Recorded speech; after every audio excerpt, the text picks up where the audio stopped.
Hey guys, tonight we begin a journey through dirt dough and desperation into the crumbly world of famine bread and all the strange, scratchy weeds that found their way into it. You're in a small medieval village, maybe somewhere in the French countryside, though. Honestly, it could be anywhere. The year is indistinct. Could be 1315. Could be 1432. All you know is it's cold. The fields are frozen stiff. The roads are ankle deep in something suspiciously soft. And the wind is rude. Your tunic is threadbare. Your fingers are tingling, not in a fun way. The sky is that heavy bruised shade of gray that makes everything feel like it's been put in a bread oven on low heat for a week too long. You're hungry. Not, I could go for a snack hungry. More like that birch tree bark is starting to look sort of chewy hungry.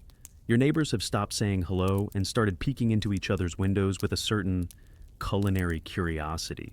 Famine has a sound, and it's not dramatic. It's just quieter. Fewer pots clanging, no kids chasing chickens around the yard, just the wind brushing past empty pantries and the occasional sigh of someone realizing they have 3 beans left, and Lent hasn't even started. So, before you get comfortable, take a moment to like the video and subscribe, but only if you genuinely enjoy what I do here. And hey, let me know in the comments where you're listening from and what time it is for you. There's something comforting about knowing we're all falling asleep together across centuries and countries. Now dim the lights, maybe turn on a fan for that soft background hum. And let's ease into tonight's journey together. You've just wandered past the last communal field and down a dirt path to the village's edge. A light mist clings to the ground like a hungry ghost. And somewhere in the distance, a cow coughs, which is not something you thought cows did. The houses here are crooked, not in a sinister way, just old and tired. You pass 1, 2, 3 doors, none open. No smells of cooking, no warmth leaking through shutters. It's the kind of silence that makes your stomach louder. And then you see it, a tiny thatched cottage with a candle flickering inside, the baker's hut. If anyone has food, it's him. You knock, the door creaks open an inch. He peers out like a man guarding gold, and in this season, flour is gold. He eyes you, sniffs, grunts.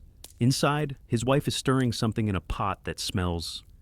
Okay, edible would be too generous. It smells wet, warm, with a note of turnip and sadness. The baker nods toward a single squat loaf sitting on the table.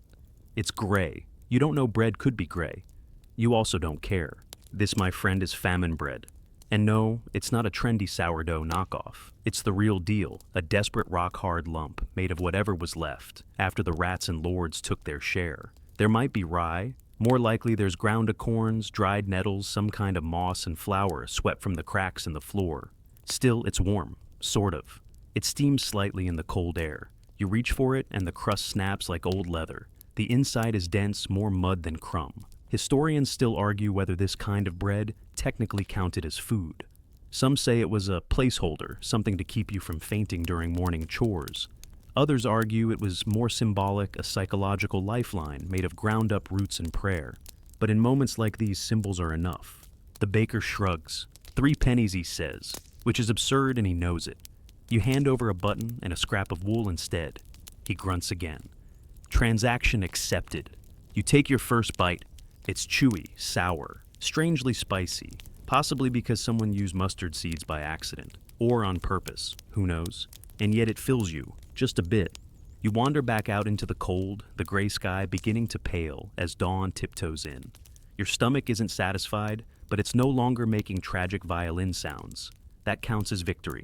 Tomorrow you'll have to figure out how to make bread out of boiled thistle. But for now, your belly holds just enough warmth to lull you into a fragile, crust-crumbled sleep. The loaf sits heavy in your belly, not like a satisfying stew or a buttery pastry, more like a brick you accidentally swallowed during a dare. You wake to the sound of a rooster, who clearly doesn't care that there's no breakfast coming. His enthusiasm is frankly offensive.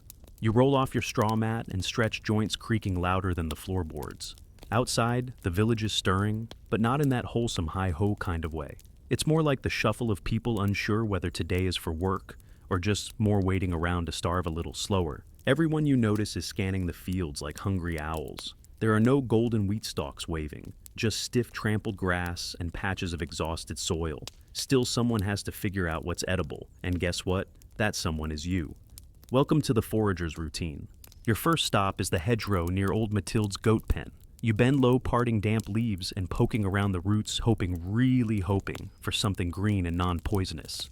You spot it, fat hen, also called goosefoot. Not actual poultry to be clear, just a weed with a name that sounds like it could be food. You pluck a few leaves. They're fuzzy. That's never a good sign. Still, the local herbalist once said, boil it 3 times and it only sometimes causes stomach noises. Encouraging. Next, you try your luck by the ditch behind the chapel. Jackpot chickweed dock leaves and something that might be wild onion. Or grass. You sniff it. Grass. You take it anyway. Historians still argue whether medieval peasants knew what they were gathering, or if they just grabbed whatever didn't sting immediately.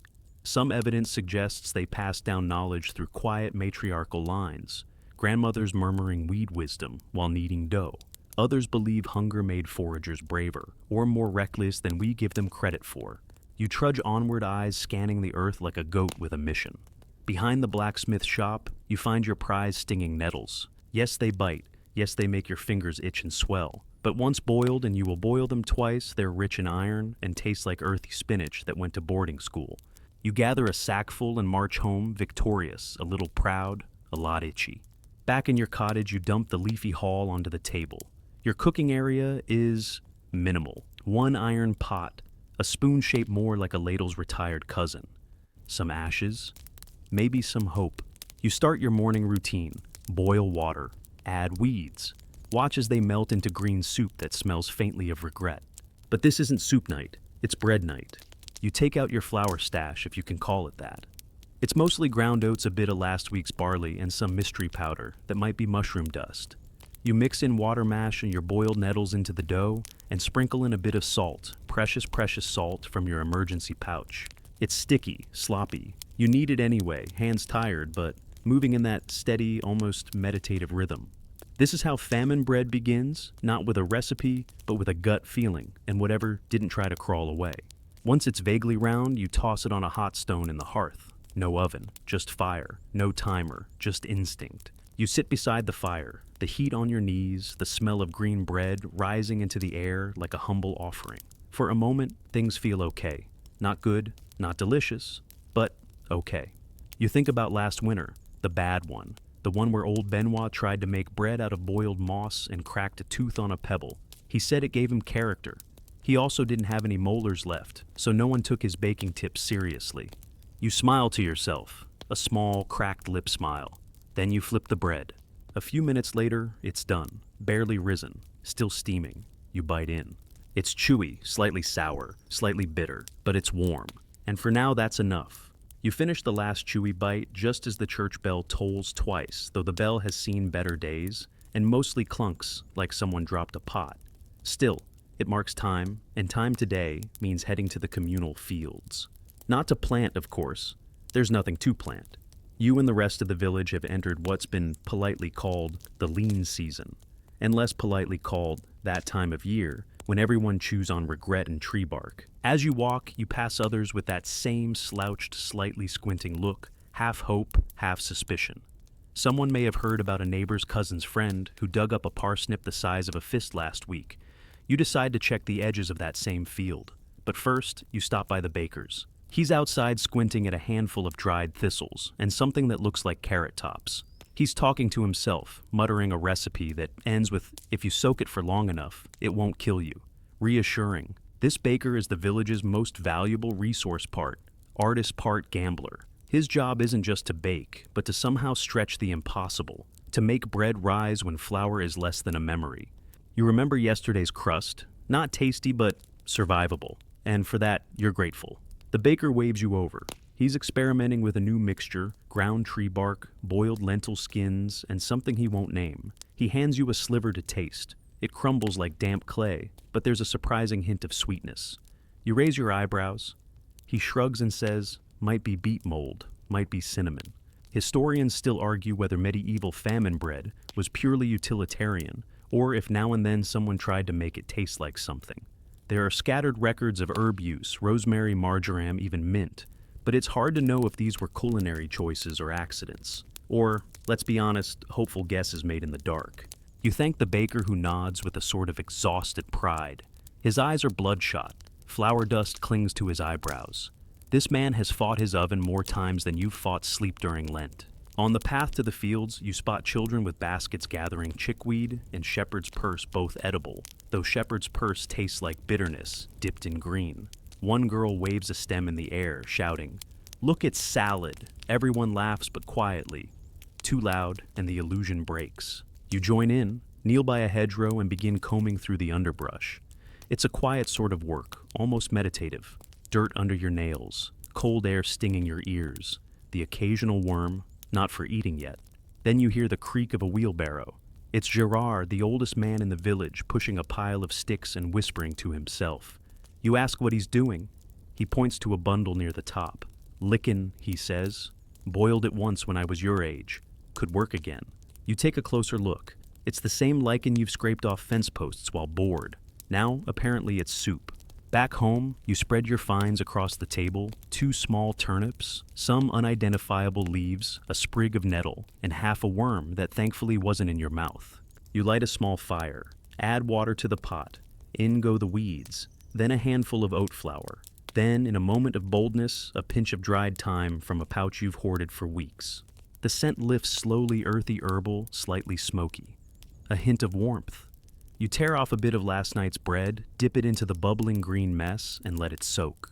When you finally take a bite, it's soft, warm, not exactly delicious, but comforting, like wrapping yourself in a slightly damp wool blanket that still smells like the sheep. And that's how survival works, one quiet compromise at a time. By mid-morning, your little cottage smells like you've managed to trap spring in a pot and convince it to stay for dinner. The steam curls up into the rafters, where it mingles with soot and the occasional spider, who's probably been there longer than you. You scoop the last bit of your nettle thyme stew into a wooden bowl and set the remainder aside just enough to stretch into tomorrow if the weather holds and the thistles stay put. For now, your attention turns back to bread. Not eating it, making it again. You sigh. Because famine bread isn't something you bake once and admire. It's something you wrestle into existence every day like an annoying cousin who shows up without asking and stays for decades. You gather the usual suspects from the shelf, a cracked clay jar of coarse flour, half rye, half mystery, and your weed stash from the morning forage. Today's wild card, crushed acorns. Acorns, as it turns out, are edible, but only after multiple rounds of soaking and boiling to remove the tannins that make your mouth taste like you bit a sword. You'd heard this from a passing monk once, and after 3 days of soaking, you figure they're ready. You mash them into the dough along with a splash of water and a few pinches of wild grass seed. The texture is unforgiving, sticky in the wrong places, crumbly in others. You try not to look directly at it in case it develops self-awareness. Historians still argue whether famine bread was truly baked or more often just pressed and heated over stones. Some suggest it was rarely bread, as we imagine it more like a plant-based apology wrapped in ash and steam. You shape your dough into a flat disc and slap it onto a hot tile in the fire pit. It sizzles. You hiss. Not from pain, just emotional. As it bakes, you step outside hoping the air might clear your head.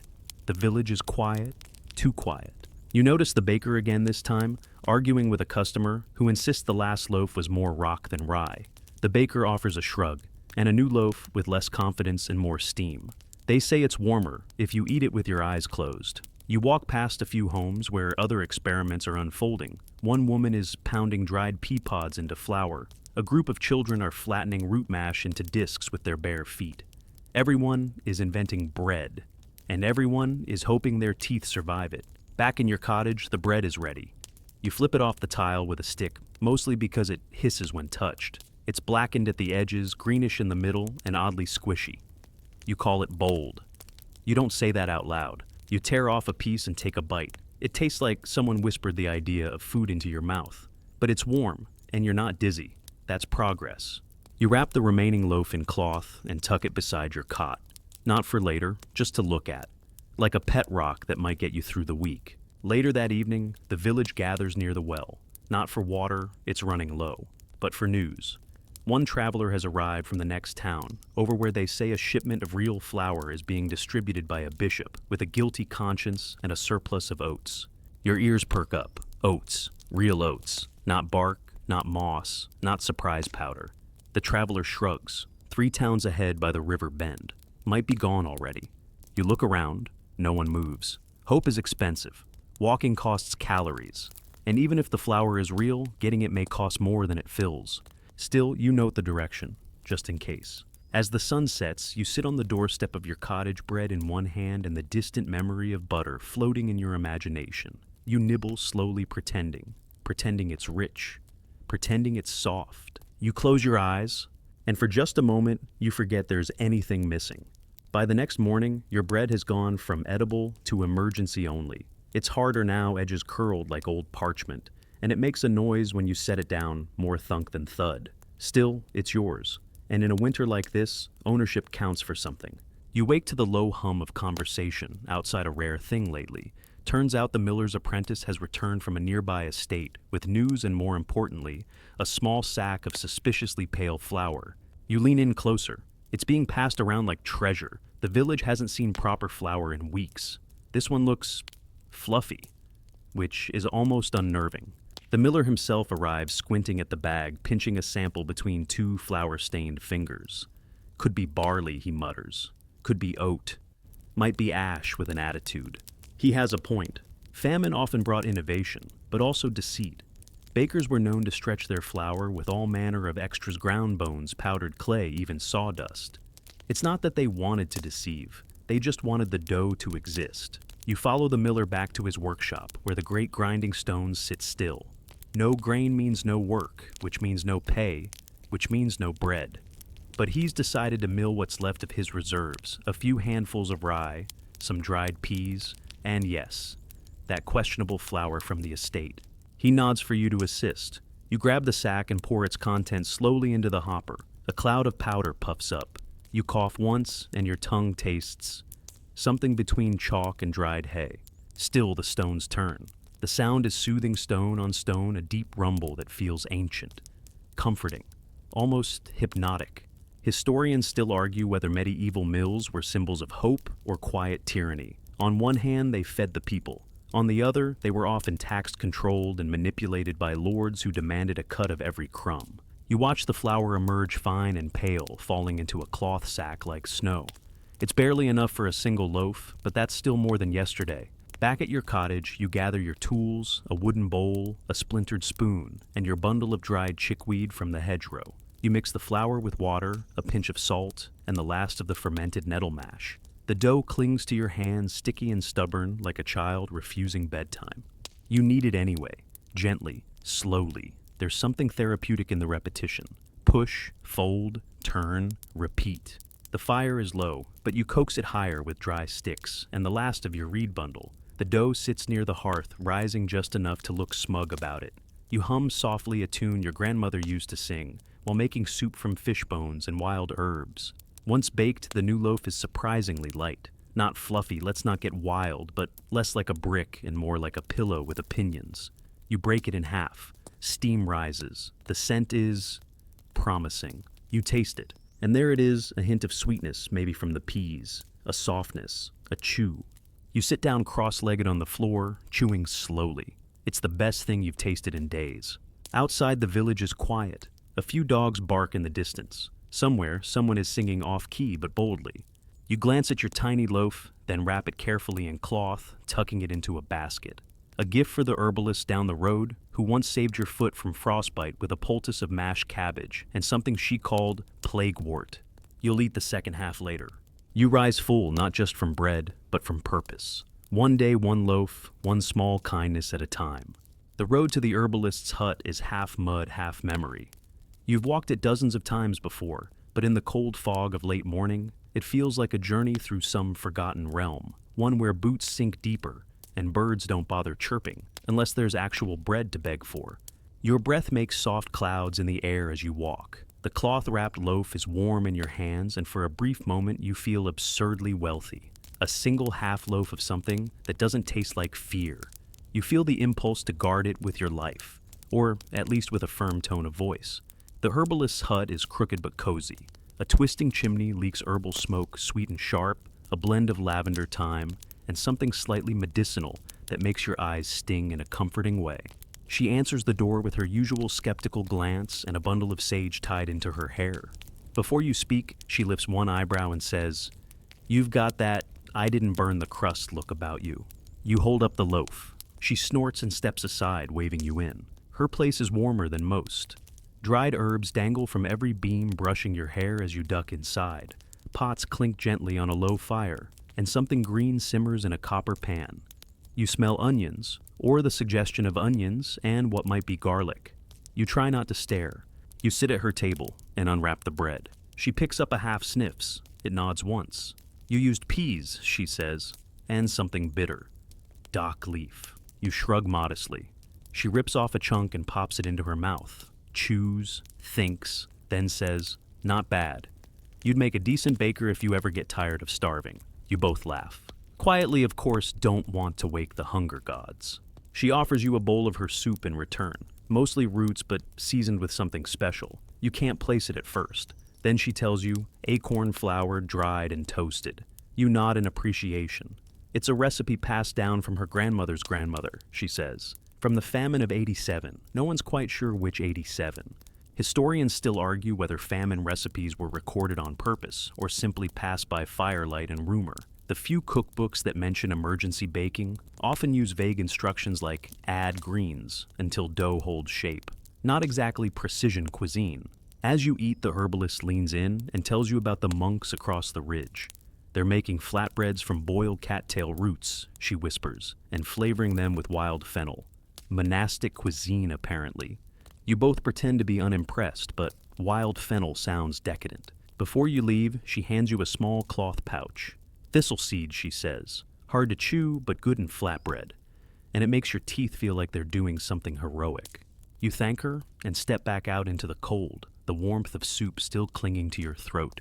On the way home, you notice something new. A boy with a net made of old fishing string sweeping it through the grass. You ask what he's catching. He lifts the net to show you bugs. To roast, he says cheerfully. They pop like peas. You nod respectfully. In this village, innovation is survival. You get home as the light begins to fade. The wind picks up. Your roof groans. You light a fire and sit near it, the pouch of thistle seed in your lap. You add some to your flour mix and grind it with the back of your spoon. It smells nutty, slightly sharp. You hum the tune the herbalist sang, while stirring her soup, something about a bramble bride and barley groom. It has a nice rhythm. And then, as the last bit of firewood crackles down, you look at your remaining bread, your thistle seed stash, and your dwindling flour supply, and realize something slightly magical. You're not full, not by any means, but you're not empty either. You wake before dawn to the unmistakable sound of chewing, slow, deliberate, and happening somewhere just outside your window. At first you think foxdog neighbor finally losing it and eating moss off the walls. But no, it's the goats. They're chewing the thatch again. You groan and rise, brushing crumbs from your blanket and pulling on your patch cloak. The loaf from yesterday sits near the hearth, slightly drier, but still a prize. You nibble a corner and squint at the window. Gray light. Again. Always. You step outside to chase off the goats who regard you with casual contempt, and find the village unusually awake. There's a quiet hum, the kind of murmuring that usually means someone found something worth chewing that isn't bark. You follow the noise to the square, where a small crowd has gathered around old Isabeau. She's laid out a cloth with a few strange long tubers on it, thin red-skinned things with trailing roots and suspicious confidence. She calls them earth apples. You call them suspicious. They grow under the reeds, she says, tapping one with a knife. Better than turnips, worse than despair. One man pokes one with a stick and asks, "Will they keep you alive?" Isabeau shrugs. "They'll make you wish you were less alive. That counts." Historians still argue whether these root crops, often lumped together, as weeds were known, staples or desperate improvisations. Many medieval field records don't mention them at all, but folk songs do. One 14th century rhyme translates roughly to, "If it bends and bites not back, it's soup before it's weed." You offer to trade her a handful of thistle seed for one earth apple. She snorts. Throw in a spoon of ash flour, and you've got yourself a deal. Barter accepted. Back in your cottage, you set to work. The fire's low, but still smoldering. You boil water drop in the peeled root and let it stew while you mash your leftover bread into crumbs. It's an old trick, crumbs, as binder thistle seeds, as filler mystery root, as main event. The dough is thick, oddly sticky, and slightly red. You shape it into patties and fry them on the hot stone. The smell is earthy with a hint of something between carrot and regret. You try a bite. Hot, malleable, a little bitter, but it stays down, which is more than you can say for the hemlock incident of 2 weeks ago. As you chew, there's a knock. You open the door to see Benoit the goat herder, an unintentional philosopher holding a woven basket with exactly 3 burnt chestnuts and a question. You want to do a bake swap? Of course you do. You hand over 2 of your root cakes, accept the chestnuts, and together you sit on your doorstep, gnawing through your trades like old friends at a banquet that forgot to show up. He tells you about a famine bread he once ate in his uncle's village, baked with dried elderflowers, sweetened with boiled apple peel. Tasted like spring remembered it owed you something, he says, chewing thoughtfully. You wonder if you'll ever taste something that poetic. Later, you write down what you've made earth apple cakes with thistle seed and bread binder. You scratch the recipe onto a bit of bark with a charcoal nub. One day someone might find it and add it to their own famine journal, or laugh. Either way, it'll outlast the loaf. The fire dims again. The village quiets. Your belly isn't full, but it isn't hollow either. And that you're learning is the difference between despair and dinner. You press the last bit of warm cake to your lips and close your eyes, tasting hope, or at least its more edible cousin. You wake to a strange sound, the distinct, unmistakable crack of something splitting inside the communal oven. It's not your oven, it belongs to the entire village, a great stone beast crouched near the well, fired once every few days, when enough people have scraped together something vaguely bakeable. You wrap yourself in your cloak, grab your pouch of leftover breadcrumbs and thistle flour, and head out. The cold bites, but your steps are light. Communal bake day means the square will be alive for a few hours, with smoke stories and the illusion of normalcy. The oven looms large against the slate-colored sky, already puffing out fragrant steam laced with smoke and mystery. You can tell at least 5 kinds of dough are cooking inside, some risen, some collapsed, some probably made of suspicious materials no one is willing to confess. You greet Jean, the village potter, who is gingerly brushing ash off a loaf, shaped like a sleeping hedgehog. "Too much dock flour," she mutters. Again. You nod in solemn understanding. Dock flour always makes the dough behave like it's in a bad mood. You kneel by the preparation bench and begin assembling your offering, the last of the acorn mash, some boiled barley husks, a few wood sorrel leaves from under your window, and that precious handful of thistle seeds. You mix it all in with a splash of water and some last-ditch optimism. The dough holds, barely. You shape it into a flat circle, safer than trying to make it rise and mark the center with a thumbprint. Not for decoration. It's how you'll know it's yours. Historians still argue whether famine bread recipes were shared in solidarity or guarded like treasure. In some towns, neighbors swapped tips and shared firewood. In others, entire families starved next door to ovens full of hoarded millet. Survival has no consistent moral. As the baker's apprentice pries open the oven door, a wave of scent rolls out hot grain steam and something undeniably vegetal. Maybe someone used leeks. Maybe someone just got lucky. Your loaf joins the others inside. And now the waiting. Villagers sit nearby on benches, logs, and overturn baskets, warming their hands and comparing crust stories. One boy boasts that his mother's last batch included rose hips. Another girl rolls her eyes. Rose hips are for coughs, not bread. You laugh softly. It feels good to hear bickering again. It sounds like life. A few minutes later, the baker pulls out the first loaves. One splits down the middle like a dropped rock. Another has puffed slightly like it believed in itself. Then your loaf. It's intact, charred around the edges, a little slumped in the middle, but still breathing. You tap the crust. Solid, you take a bite. Nutty, bitter, but not bad. You tear off a few pieces and pass them down the bench. No one refuses. That's how you know it's decent. And then comes the smoke. Someone's bread has caught fire, probably too much oil in the mix. A woman shrieks, waves a shawl at the oven, and the baker calmly pokes the offending loaf back into submission. There's laughter. Real laughter. The kind that makes your ribs shake a little. You haven't heard it in weeks. You munch slowly on your crust, letting the heat seep into your fingers and your chest. Nearby, the local priest shows up with a sack of dried figs. "Trade?" he asks the circle. "Figs for flour." A dozen hands shoot up. He sits beside you, biting into someone's nettle biscuit and muttering, "Not enough salt, but still better than sermons." You offer him a piece of your loaf. He chews, nods. "You should name it," he says. "Call it Victory Bread, or maybe Almost Bread." You consider. Thistle Hope, you say. He raises his crust in toast. The day fades, the fire dims, and though your belly isn't full, it's lined. There's warmth, there's laughter. And tomorrow there will be crumbs, and from crumbs maybe more. You wake to bird song, actual bird song. At first you think it's a dream or a hallucination brought on by boiled sorrel and sleep deprivation. But no, it's real. A high warbling trill coming from the chestnut tree behind the herbalist's hut. You sit up slowly, blanket tangled around your legs like a sleepy python, and listen. There's a breeze softer than yesterday's, the kind that carries smells and rumors in equal measure. You step outside. No frost, no fog, just cold earth and a thin morning sun trying its best. Today's mission: gather flour. Not grind, not bake, not scavenge. Gather. It starts with a rumor, of course. Benoit swears he saw someone heading to the manor house carrying sacks of grain, not the usual payment sacks taken from the villagers, but ones arriving. You rub your eyes. Either the Lord has discovered philanthropy, or someone in the house is getting married, and where there's a wedding there's food, or at least leftovers. You tie your cloak, grab your empty satchel, and make your way toward the manor gate. The path winds uphill past stone fences and goat droppings until the earth turns from trampled to groomed, from wild to watched. The manor looms large, smug, and surprisingly quiet. A thin curl of smoke rises from one chimney. The front gate is open. You walk in like you belong there, which is the key to surviving most feudal interactions. At the back of the house in the long kitchen yard, there they are, two sacks leaning against the wall, flour sacks. One branded with the miller's mark, the other unmarked but lighter in color, oat probably. Not the fancy wheat for lords and scribes. You look around. No guards, no kitchen boy. You step closer.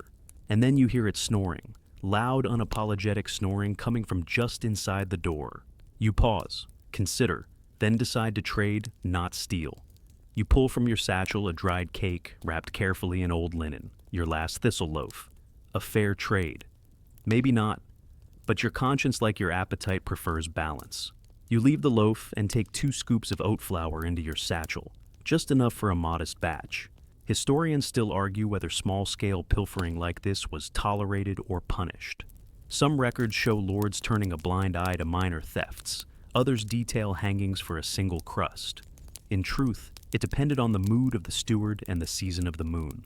You return to the village like a squirrel who found someone else's acorns, not smug, not triumphant, just relieved. At home, you mix your find into your dough bowl with a reverence usually reserved for saints. Oat flour behaves differently, softer, silkier, a little needier. You add boiled chickweed for green and a pinch of wild thyme from your tiny stash. As the dough actually rises, you catch yourself smiling.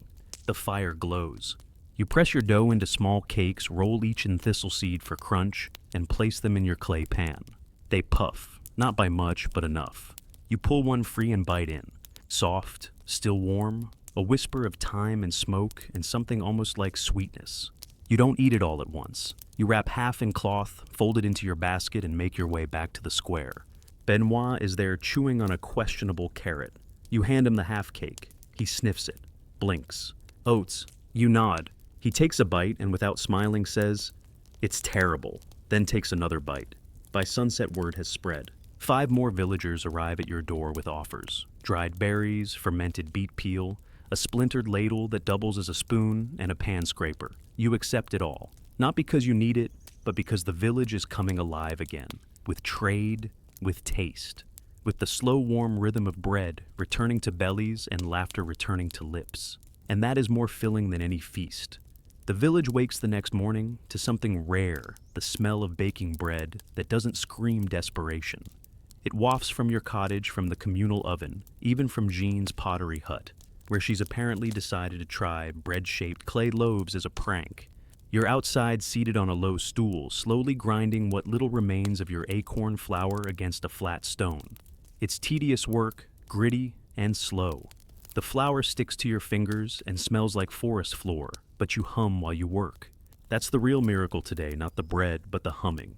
As you grind, children dart past their satchels, swinging with forage goods. Pine nuts, rose hips, a single cabbage that looks like it gave up years ago, but is now being honored like treasure. One child trips, spills his bag, and you help him gather his haul. Among the leaves and twigs, you spot something peculiar: goosegrass. It's sticky, stringy, and technically edible when boiled until it forgets who it is. You pocket a sprig. Never underestimate a desperate cook's curiosity. Inside, you kneel by your fire. The hearth glows your clay pan, warming slowly. You mix the last of the acorn flour with a scoop of oat flour, thistle seeds, a splash of water, and on a whim, the shredded goosegrass. It clings like guilt, but stirs in just fine. You let the dough rest while you check your foraging pouch. It's light today, some dried wild fennel, a clump of questionable mushrooms you won't be using, and a pinch of salt gifted by the herbalist. You sprinkle it on the dough like holy water. Historians still argue whether salt was more valued for flavor or for preservation.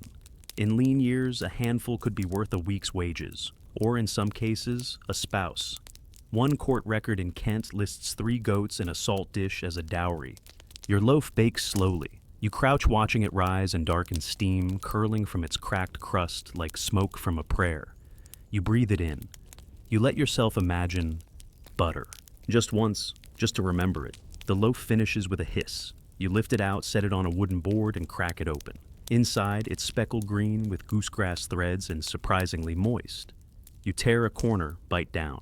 Chewy, a little nutty. The salt shines, the goosegrass contributes texture. Still, it's food, and it makes your jaw work in a way that feels satisfying, important, like you're reminding your body that yes, you are still here. You wrap the loaf carefully this time in linen, not bark, not scraps, linen. And you walk it to the edge of the village where the oldest widow lives, Mare Alenor, who's seen more winters than anyone should, and still complains about the quality of tree bark these days. You knock gently. She answers slowly, wrapped in 3 shawls and an opinion. You hand her the loaf. She sniffs it, pokes it, then nods. Still warm, she says. Bread should never arrive cold. She waves you inside and offers you a seat by the stove, which is barely lit, but still a blessing. You sip on something she insists is tea, though you suspect it's just boiled roots and bravado. She tears off a piece of bread and chews in silence. Then she says, "I once made bread with boiled linen." You blink. She nods. Flour was gone. Clothes were worn thin. So I boiled the cleanest apron I had, beat it flat, and added oat husks. Didn't taste like much, but the chew distracted your brain from the emptiness. You smile. Not because it's funny, though it is, but because this is what famine baking is, an act of quiet absurdity wrapped in necessity. Before you leave, she hands you a jar. Inside, beet syrup, dark, thick, and sweet. You blink again. "From the harvest before last," she says. "I've been saving it for something stupidly hopeful." You accept it like a knight receiving an enchanted weapon. That night, you pour a drop onto a fresh slice of bread. Just one drop. And for a moment, just one bite-long moment, it tastes like something other than survival. It tastes like life. You sleep like someone who's eaten something that wasn't mostly moss, and you wake feeling, dare you say it, ambitious. The beet syrup still sits on your table like a jewel. You resist the urge to dip a finger in for breakfast. It's not for hunger, it's for morale. The morning is cold but brighter. Sunlight, real sunlight, glints off the frost lining the rooftops. You step outside and stretch, noticing for the first time in days that your knees don't ache quite so fiercely. Either you're healing, or your body's learned to ignore the complaints. Across the village square, the brewers are already at work. Now when we say brewers, that's generous. The ale brewed in times like these is less a drink and more a warm, bubbly accident. Thin, weak, sometimes sour, but it fills a mug, warms your throat, and makes bad bread seem just a little more festive. You wander toward the shack where they brew, a ramshackle hut, with barrels lined up like sleepy sentries. There's a smell yeasty, earthy, a little sharp. Comforting if you squint your nose. Bertrand the brewer stands over a vat stirring with a paddle that looks more like a tree branch than a tool. He's smiling. A rare thing. "Barley mash came in last night," he says, not looking up. "Only a sack, but it's enough." You raise your eyebrows. "Enough for ale." He shrugs. "Enough for decisions." You help him carry the new sack inside. As he opens it, a rich, nutty scent fills the room. It's the good stuff, actual barley. Coarse, but golden. And this is where the village always stumbles, bread or ale. You could use the barley for flour, grind it down, stretch it with thistle or pea husk, make loaves for the sick and the young. Or you could brew it into weak ale, offering everyone a warm drink and the tiniest sliver of joy. Historians still argue whether the medieval preference for brewing over baking in famines was practical or emotional. Brewing made barley go further and purified water, but it also created a sense of shared celebration, a communal mug, a reason to gather, even if the drink tasted like pond water and old socks. Bertrand asks you, what would you do? You pause. The village has enough hard bread to chew for a few days, but almost nothing to warm spirits. You say brew it. He nods. Good. Then help me clean the barrels, and keep an eye out for mold, not the kind that gives you visions, the bad kind. You spend the morning scrubbing, mixing, laughing quietly over how one woman tried to spice last month's ale with lavender and ended up inventing something between soup and sadness. By midday, the barley mash bubbles gently. Bertrand dips a cup and hands it to you. It's not ready, but we taste as we go. You sip. It's cloudy, warm, slightly sour, but it doesn't taste like fear, and that's a blessing. You bring a small jug home, not for drinking, for baking. Back in your cottage, you prepare your dough, the last scoop of thistle flour, a few seeds from your beet stash, and a ladle of the barley ale. It foams slightly in the mix, adding air. Lightness.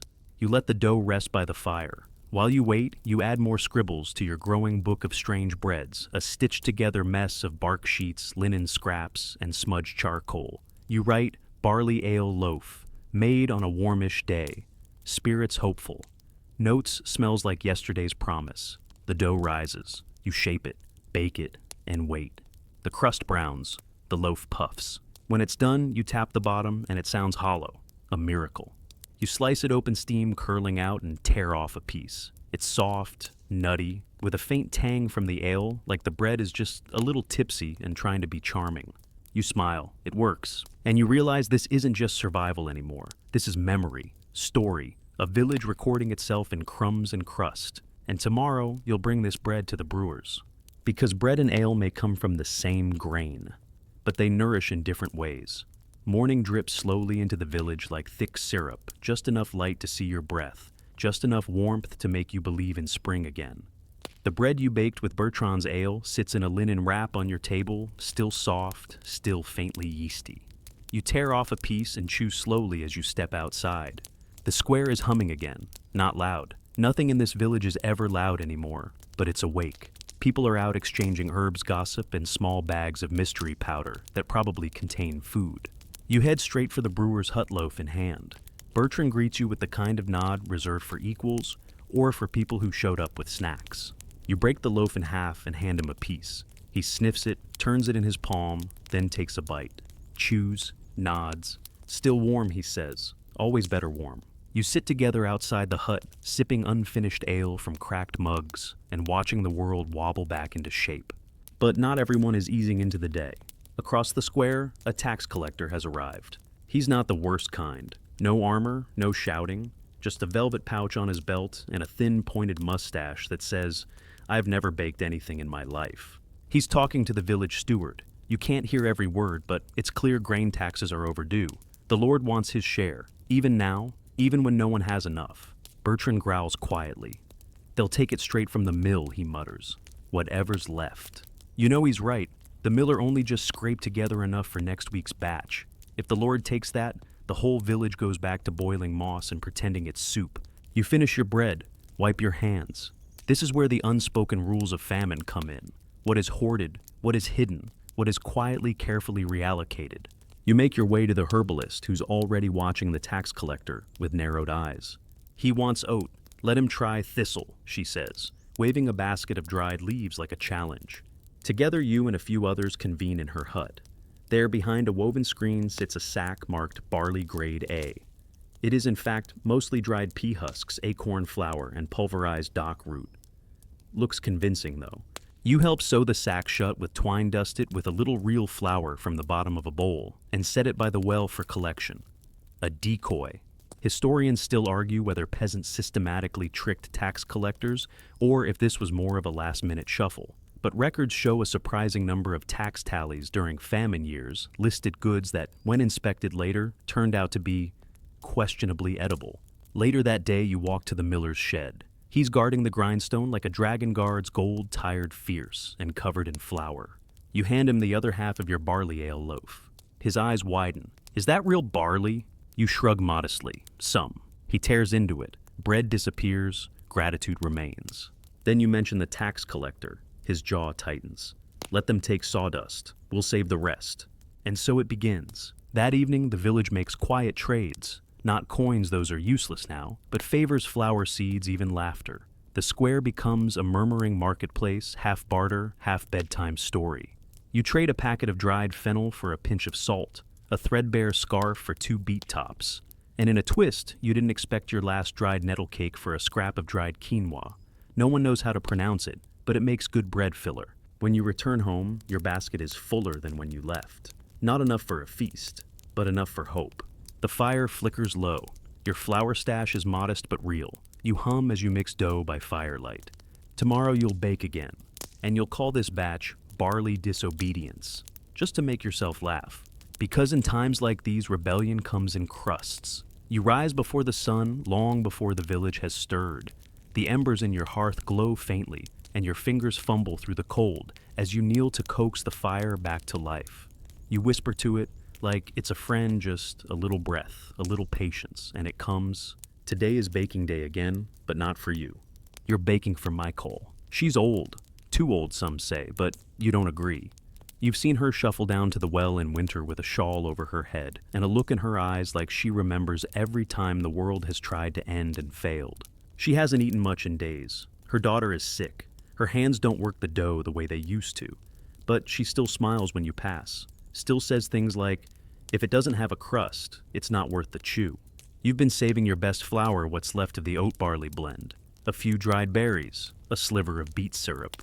You mix it gently, folding each ingredient into the soft dough as if wrapping a gift. The berries plump slightly in the moisture. The syrup darkens the mass to a pleasant, hopeful brown. You let it rise while you sweep the floor. Outside the square is hushed, not sleepy, watchful. Because the bread inspectors are coming. You sigh. They don't show up often, just enough to keep bakers anxious. 2 men in modest robes with very unimpressed eyebrows and little notebooks full of laws no one understands. Their job? To test bread. Not for taste. That would be too kind. For fairness. You see bakers in the city. Actual bakers were often accused of cheating, selling undersized loaves, using too much chalk, hiding pebbles in crusts to make them weigh more. The assize of bread, a law still quoted when anyone gets too clever, was designed to stop all that. It set prices, weights, minimums. Of course, no one enforces it properly anymore, not out here. But the inspectors still like to walk around, look at loaves, nod seriously, and mutter things like, seems light on the grain. Historians still argue whether these inspectors were genuinely concerned with quality or simply flexing authority. Some say they helped protect the poor. Others say they were just another set of boots stepping on empty bellies. You hear their voices near the well. You wrap Michael's bread in cloth and set it aside. It's round, soft, slightly sweet-smelling. You're proud of it. Then you grab your decoy. Not bad bread, just less than honest. A bit of stale husk, some ground chickweed, and a few pebbles for weight, well wrapped and well placed. You're not proud of it, but it's for them. You meet the inspectors in the square where they're examining Jean's hedgehog-shaped loaf and asking suspiciously pointed questions like, did you intend for this to be a hedgehog? They see you, nod, ask for samples. You hand over the decoy wrapped in linen. They unwrap it, sniff, tap the bottom. One murmurs. Feels dense. Good, says the other. Dense is honest. They scribble a note, hand it back. You almost laugh. Back home, you unwrap Michael's real loaf. Still warm. You place it in a basket with a cloth and a dried apple slice, your last, and walk to her door. She answers slowly. Her daughter coughs in the background. You place the basket in her hands, say nothing, and turn to go. She calls after you. You put beet syrup in it, didn't you? You nod. She grins. I'll chew twice as long just to make it last. The sky darkens early that day. Rain threatens. But inside your cottage, it's warm. The fire crackles, the smell of baking still lingers, and your hands are dusted with honest flour. You sit down, pick up your charcoal nub, and write in your book. Bread for Michael. Inspectors fooled. Beet syrup justified. Still proud. You underline it, twice. Then you lean back and smile. Because in a world of famine, charred crust, silent charity, and quiet defiance is a feast all its own. The next morning begins with a gift, or at least something that feels like one. A knock on your door light and unhurried. You open it to find a small bundle wrapped in waxed cloth still warm. No note, no explanation. just a careful fold and a lingering smell of roasted something. You open it cautiously. Chestnut flour bread. The scent is unmistakable, rich, nutty, and sweet in a way that seems impossible in a year like this. You tear off a corner and chew slowly, letting it soften on your tongue like a secret. Then it hits you, this must be from the merchant's wife. She's new to the village, younger than most, and always wears too many rings for someone who claims they're all meaningless keepsakes. But she's clever and discreet. A few days ago, she'd asked you about thistle seed ratios. You'd handed her a scoop and said nothing. This is her thank you. You think about sharing the loaf. You also think about eating the entire thing in one ecstatic sitting. But in the end, you wrap half in cloth and head toward the mill. The miller is outside swearing at a stuck grindstone and covered in dust. You offer him the loaf. He takes it like he's been handed gold. Maybe better than gold. Inside the mill, the grindstone sits still. The last of the grain is gone, taxed, traded, or toasted. The miller shakes his head. We've got husks, he mutters. Some pea pods. A bag of old bran. That's it. You both know it won't make good bread. Not even tolerable bread. But it might make something. You help him clean the hopper, brushing away traces of old rye as he dumps in the bran and husks. It clogs. You clear it with a stick. It clogs again. Eventually, a thin trickle of dusty pale meal begins to fall. Not flour, not even close, but it's better than nothing. Historians still argue whether the term bran bread during famine years was optimistic or just branding. Records suggest it was often mixed with animal feed, ground bark, and anything that made a dough vaguely cohesive. Some accounts describe it as gray gritty and guilt-inducing. You carry a scoop back to your cottage and mix it with water, a handful of dried mustard leaves, and a bit of vinegar, saved from a long-dead pickle jar. The result is a thick, sour paste. You flatten it into discs and lay them on hot stones. They hiss and bubble, darkening around the edges. You scrape one free and test a bite. It tastes like defeat but warm. You eat 3. Later that afternoon, the merchant's wife stops by. She doesn't ask for anything, just lingers in your doorway, says, "It rose, didn't it?" and leaves. You smile. Sometimes bread is the only language you need. As twilight drapes the rooftops, the air turns sharp again. You stoke your fire, rub your hands, and portion out the remaining bran mash for tomorrow. The wind outside carries voices, neighbors trading crusts, debating whether to eat the last of the onion powder now, or save it for soup that might not come.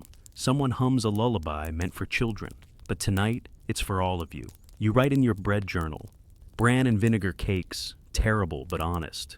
Gift from the merchant's wife, real chestnut flour. I owe her. Then beneath that smaller, I wish I had cinnamon.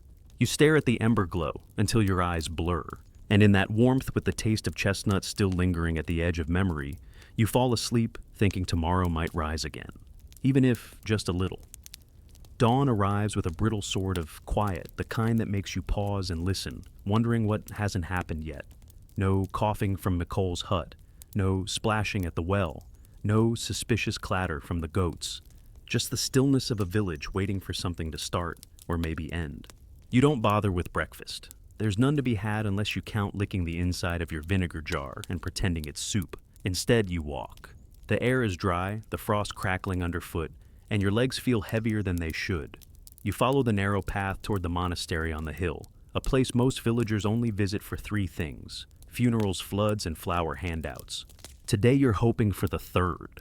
The monastery isn't grand. It's stone boxy, built more for function than worship, with narrow windows and heavy doors that seem to judge your hunger. You knock once and wait. The cold settles in your cloak like a second skin. Finally, the door creaks open. A monk peers out, robes, faded beard full of breadcrumbs.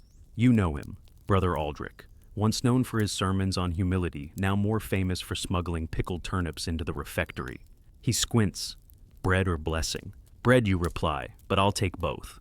He nods and gestures you inside. The refectory smells of boiled cabbage, damp wool, and incense.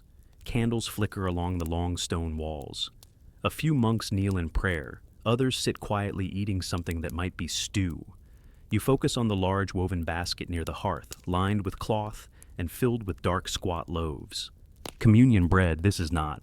Aldrich explains these are alms loaves, made from donated scraps, a little rye, a lot of oat, and a smattering of what he calls heaven's foraging, which from the look of one green-flecked crust may include nettles, dandelion, and hope.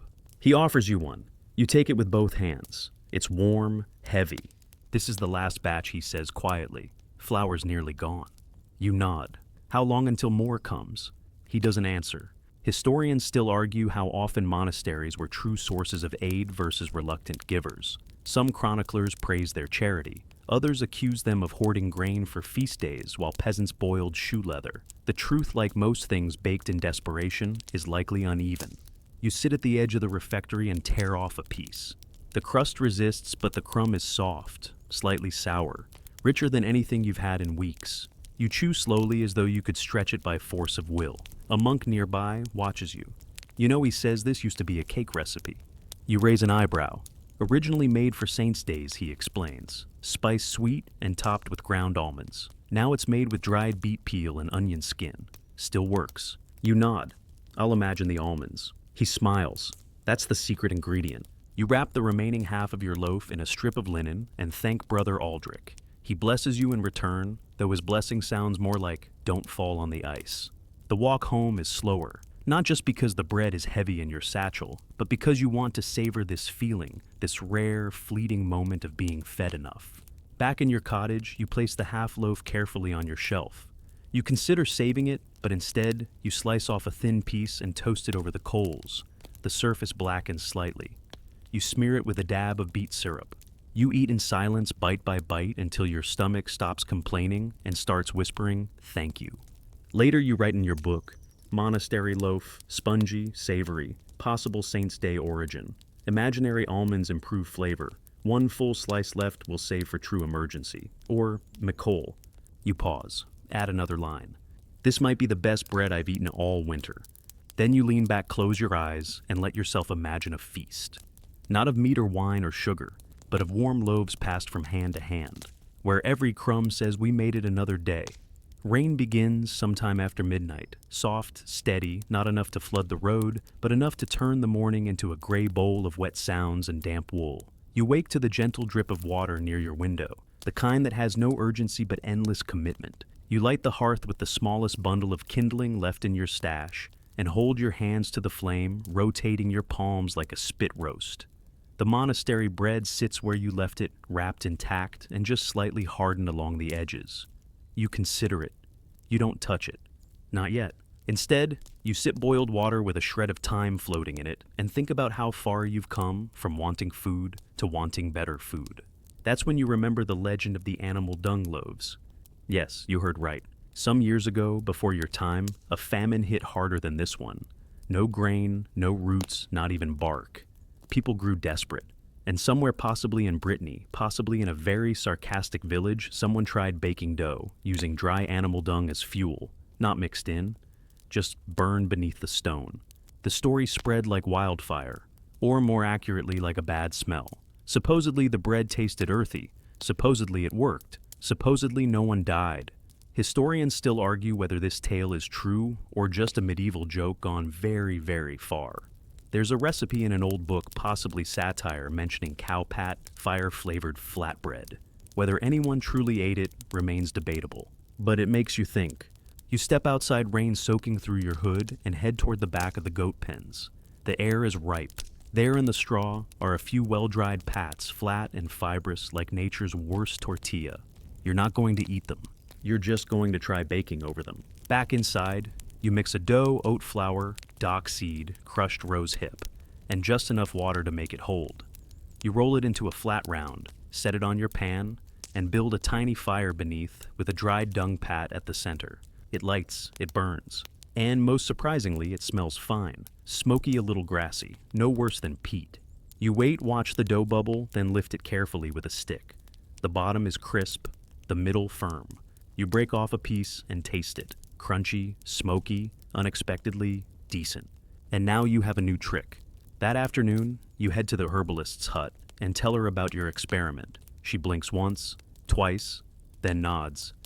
"I've brewed tea over worse," she says, pouring you a cup of something warm that smells like boiled pine. You share your flatbread with her. She chews thoughtfully.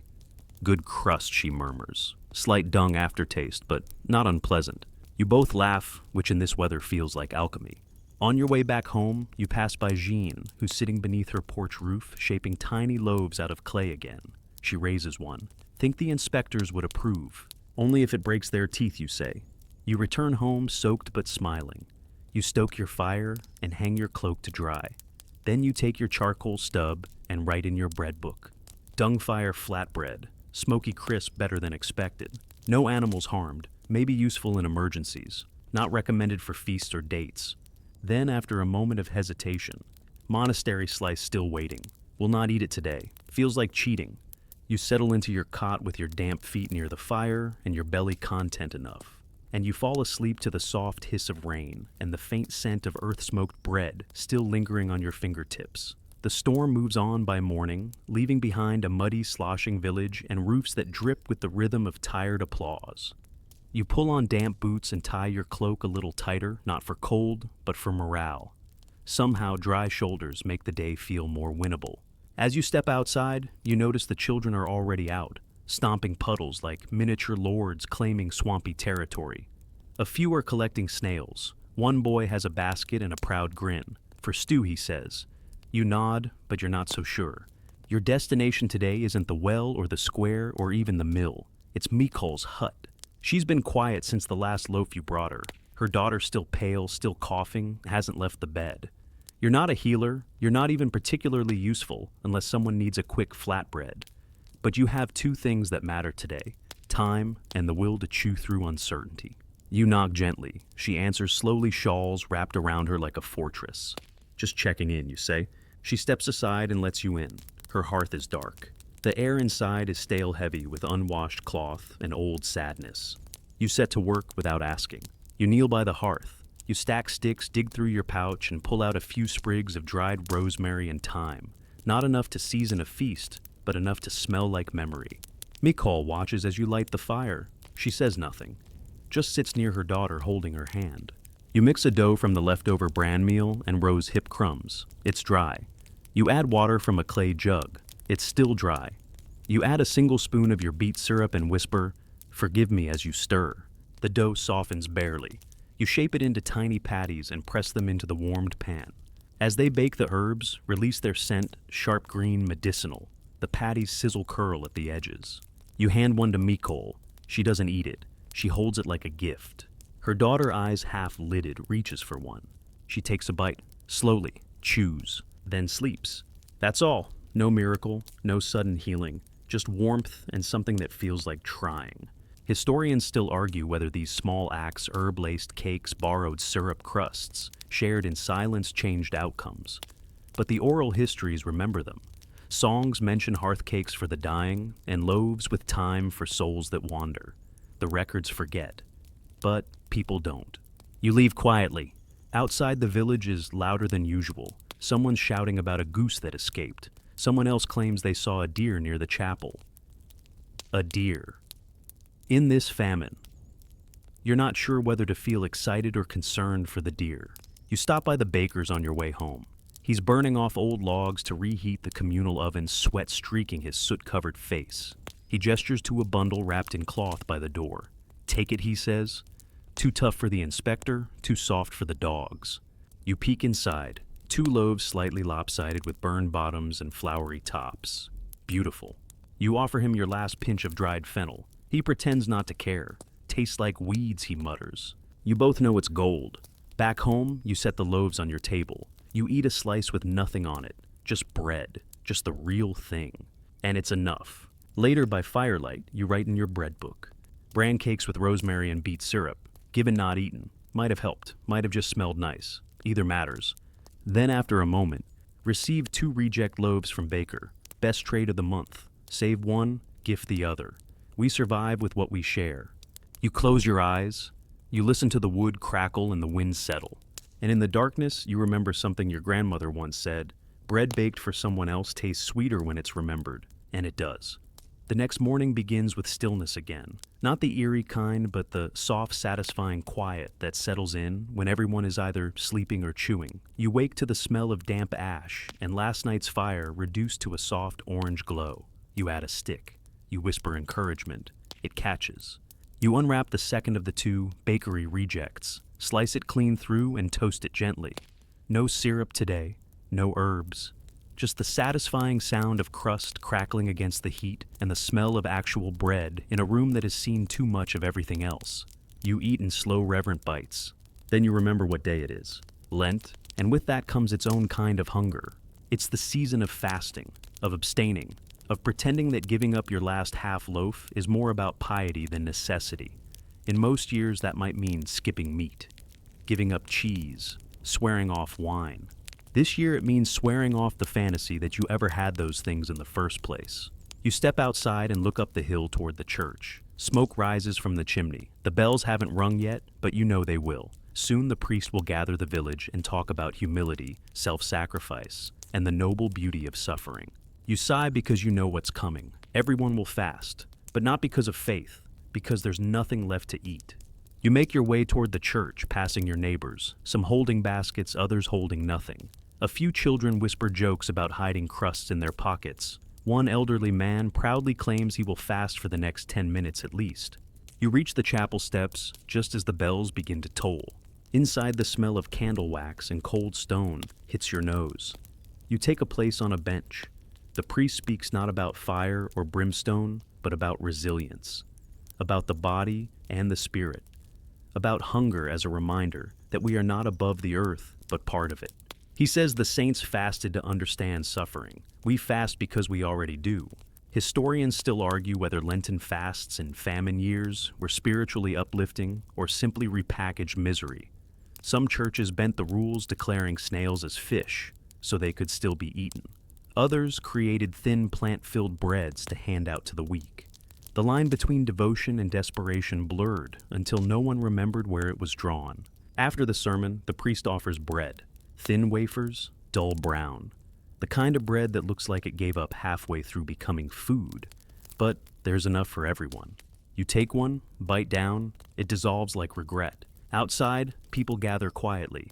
No one talks much. Fasting is easier when you keep your mouth shut. You walk home nibbling the edges of your wafer more out of boredom than hunger. Your real meal today will be mental. You'll think about meals you've had, meals you've shared, meals you'll never taste again. And that will be enough. Probably. At home, you sit by the fire and begin kneading a dough you don't plan to bake, just mixing flour and water into a paste, pressing it, folding it, shaping it. Hands need to move. Rituals help, even if nothing's cooking. Later, you visit Mikol. You don't bring food. That would miss the point today. You bring warmth. You help mend her shawl. You stoke her fire. You sit beside her daughter and hum a tune from the old harvest dances. Mikol listens with eyes closed. When you rise to go, she hands you something wrapped in cloth. You open it on your walk home. It's a coin, not real currency, just a disc of hard-baked flour once used by her grandmother to mark Lenten days past. One for each, like a calendar you could chew on in emergencies. You place it in your pocket. You write in your book, Lent, everyone fasting, everyone already there. Bread wafer from priest tasted like sanctified sawdust. Mikol gave me a flour coin. I think I'll keep it. Then, a fast ends in 39 days, or sooner if someone finds an onion. You smile, because sometimes hope is smaller than a loaf. Sometimes it's round dry and fits in your hand. It happens just after dawn, when the mist still hangs low, like an old sheet left to dry, and the rooftops are dripping a slow rhythm onto the muddy lanes below. You hear the shouting first, sharp, urgent, and entirely out of place in a village that has spent the last few months speaking mostly in murmurs. You grab your cloak, lace your boots with practiced haste, and follow the noise to the edge of the square.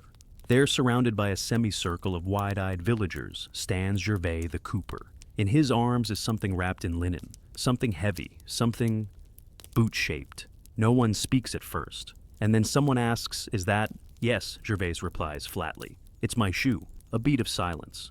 "And you ate it." "Part of it." He unwraps the bundle, revealing the gnawed end of an old leather boot, the toe chewed away, the sole charred at one corner.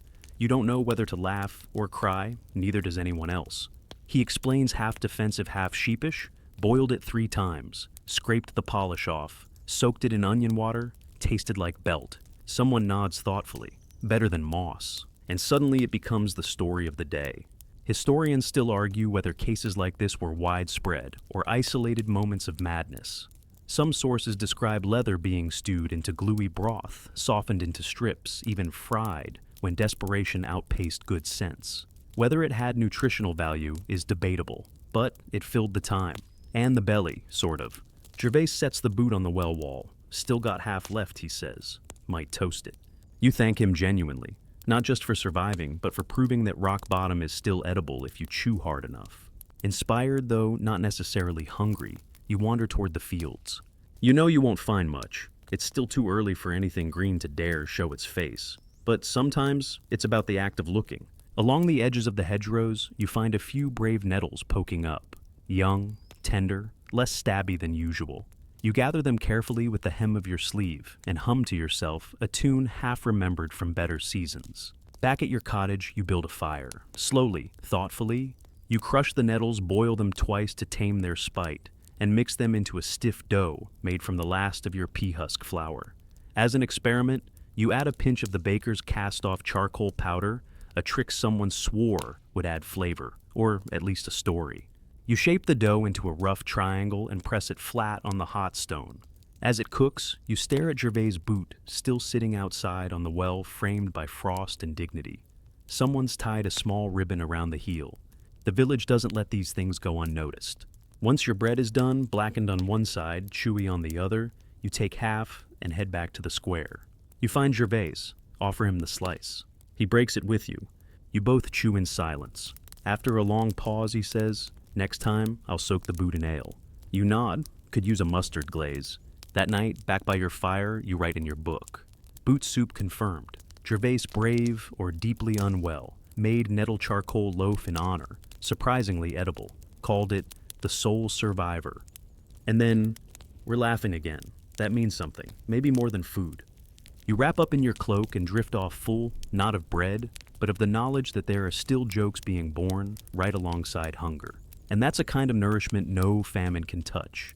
Morning light breaks with the flattest of promises, gray, unambitious, and slightly damp. You rise with a neck crick and a mild sense of determination. It's baking day, not because you're hungry though you are, and not because you have flour, you barely do, but because the baker's assistant has been sneaking chalk into the loaves again. It's not malicious. He's just 17 and convinced that white bread looks richer. The baker caught him yesterday scrubbing the hearth with one hand while gnawing on a dry hunk of something that tasted suspiciously like limestone. You decide to make your own. You gather the bits, a scoop of oat bran, 2 teaspoons of thistle seed, 1 pinch of last year's fennel, and half a boiled turnip left from your emergency stew. You mash it all together, the turnip acting as both binding agent and accidental insult. As the dough takes shape, you consider sweetening it with a smear of beet syrup, but pause. You only have a teaspoon left. It feels more like currency than food now. Instead, you add dried apple skin found in the bottom of a pouch you forgot you owned. The dough smells unexpected. You flatten it into a wide circle and lay it on a clay tile by the fire. As it bakes, the scent rises slowly, curling through your little home like a pleasant lie. You close your eyes. Pretend the apple skin is cinnamon. Pretend the oat bran is finely sifted wheat. Pretend the fire is an oven made of marble in a kitchen filled with butter. Historians still argue whether famine breads were meant to mimic their wealthier cousins or stand as their own category of food. Some call them ghost loaves, shaped like the real thing, but haunted by substitutions. Others believe peasants developed a genuine art form from hardship culinary survival, poetry crusted and cracked. You pull the loaf from the fire just as it starts to split, a jagged line down the center. You decide it's beautiful. You decide it's a metaphor. You wrap it in a cloth and step outside. The baker is slumped by his oven arms, folded face streaked with flour and regret. You sit beside him, offer him half. He takes it without a word and chews. After a moment, he nods. "Tastes like honesty," he says. You glance toward his assistant, who's scrubbing the soot from a peel. Teach him about fennel, you suggest. It's cheaper than chalk and easier on the teeth. He laughs, quiet but genuine. The village feels different today. Not fed exactly, but more curious. Jean is experimenting with flatbread shaped like pigs. Someone else is trying to bake with boiled grass stems. Micole, bless her, is making broth from split peas and crushed rose hips and calling it soup that remembers how to be stew. You spend the afternoon helping old Isabeau sort through her pantry, mostly jars of dried roots, some herbs, and one mysterious container labeled simply useful. You do not open it. In return, she gives you a small pinch of dried orange peel saved from a traveling friar last year. It smells sharp, sweet, like a life you used to know. You carry it home gently like a flame. That evening, you prepare another dough, this time oat flour, wild carrot mash, and one tiny scrap of that orange peel. You chop it fine, fold it into the dough like a prayer. It bakes into something soft, slightly sweet, undeniably strange. You name it almost cake. You eat it slowly, one bite every few minutes, letting each crumb remind you that your hands still know how to make something new. Later, you write in your book, "No more chalk bread. Taught baker Fennel. Made new recipe with orange peel, almost cake. Might cry, didn't." Then after a pause, "We are inventing hope. It has crust." You fall asleep with crumbs on your blanket and the taste of citrus still lingering on your breath. And you dream not of banquets, but of baking days that come without hunger. Rain again, but this time it's different, warmer, looser, somehow. Less like a punishment, more like a tired apology from the sky. You sit by your window with a small cup of warm water, watching puddles form in familiar places. The chickens across the way are scratching listlessly in the mud. Even they seem bored of this weather. Today word has spread about a scandal. You pull on your cloak, not because you're nosy, you are, but because scandal means movement, and movement means the kind of energy this village hasn't seen since someone tried to dye wool using fermented beet juice and turned all the laundry pink. You arrive at the square to find a small, damp crowd huddled under overhangs and trees. At the center stands Léon, a baker's cousin from the next village over. He's holding a loaf and looking deeply offended that anyone has questioned his craftsmanship. The loaf is odd. Perfectly round, impressively smooth, and just too symmetrical. It looks less like food and more like a stage prop. Someone has already sliced it open to reveal an interior that is not bread-colored, but the strange beige of sawdust mixed with flour and allegedly egg yolk. Jean speaks up, "It's got no weight. It floats." Léon shrugs, "It's innovative." The inspector, who has arrived purely by coincidence and is now sipping thin ale from a pewter mug, lifts a slice and sniffs it like a suspicious relative. "Smells like woodworking," he declares. The villagers murmur. Someone tries to chew a bite and audibly regrets it. Historians still argue about the sawdust era of famine, baking how often it really happened, whether it worked, and whether anyone lived long enough to regret it. Some sources mention carpenters trading offcuts as fiber-rich supplements. Others note that sawdust simply passed through the system like disappointment. You meanwhile are mostly curious. You ask Léon if you can take a piece home. He eyes you. For research. For art, you reply. Back at your cottage, you examine the slice. It crumbles under your fingers like sand, smells faintly of pine. You decide to try a small experiment soaking it in warm water with crushed dock leaves and a spoon of bran. The result is a mash with the consistency of overcooked porridge and the visual appeal of wet plaster. You form it into a patty bake, it slowly over coals, and take a tentative bite. It tastes like a tree trying to remember what food is. You write in your bread book. That sawdust loaf, Léon's recipe, resembles bread, tastes like flour, hypothesis good insulation, bad cuisine. But even as you write it down, you're smiling. Because the loaf has done something important. It's reminded the village how not to bake. And in famine, knowing what won't kill you is nearly as valuable as knowing what will feed you. That evening, a small group gathers in your home. Micole, Jean, the herbalist, even Gervais, wearing shoes thankfully. You each bring something strange, roasted roots, candied beet skins, a piece of bark someone swears tastes like cinnamon if you chew with intention. Together you share a small, strange meal. You discuss recipes, failures, flatbreads that broke knives, loaves that squeaked. Gervais tries to roast a bit of sawdust on a stick. It ignites immediately. You laugh until your ribs ache. Later, as the fire dims and the guests trickle out, you tidy up the crumbs and sit alone for a moment, feeling full. Not in the stomach, in the heart, in the head, wherever laughter goes to settle. You write one last note. "Tonight we feasted on failure. It was delicious. We should do it again." Then tucked beneath. Maybe next time cinnamon. You fall asleep with the smell of burnt wood and beet skins in your nose, and a dream on your tongue that tastes like sugar might still be possible. The next morning, you wake to something unfamiliar and oddly luxurious sunlight. Real unfiltered, slightly golden sunlight pouring in through the cracked shutters like a blessing you didn't ask for but will absolutely accept. You stretch in your cot, limbs groaning, mind slowly climbing back into the world. And that's when it hits you. It's foraging day. Not just scavenging, not cold, wet digging the dirt for a turnip scavenging. Actual foraging, the kind that involves green things willingly sprouting and edible leaves that don't have to be boiled into submission. You throw on your cloak and grab your basket. It still smells faintly of rose hips and one regrettable mushroom. The air outside smells like wet earth and distant herbs. The kind of air that whispers, go, find something edible that doesn't hate you. You start by the creek. The banks are lined with weeds, but some of them are familiar chickweed, sweet violet, young dandelion. All edible, all abundant. You pluck gently humming as you go, careful not to take too much from any one patch. Further up the slope, the soil grows sandy, and there, half hidden under a stone, you find your first prize wild garlic. Bright green, sharp-scented, strong enough to make your eyes water. You pull a handful, tie it with a reed, and place it in your basket like a newborn treasure.